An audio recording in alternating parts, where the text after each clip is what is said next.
சபரிமலை பயணம் தானப்பா சாமி வழி துணையா வந்து சேரப்பா சாமி சபரிமலை பயணம் தானப்பா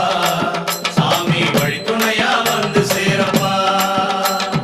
பச்சிலைய கட்டிக்கிட்டு ஐயப்பா மேளத்தாளம் கூட்டிக்கிட்டு ஐயப்பா சிந்தகத்தம் ஆடிக்கிட்டு ஐயப்பா சாஸ்தாவன வணங்கி புட்டு ஐயப்பா காந்தமல ஜோதியானவா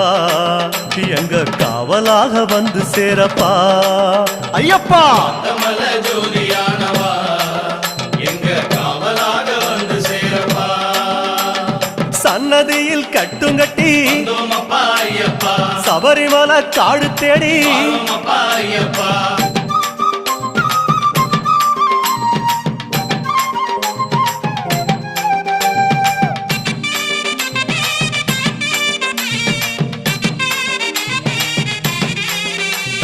பெருவழிதான் திறந்திருக்க குருசாமி முன்ன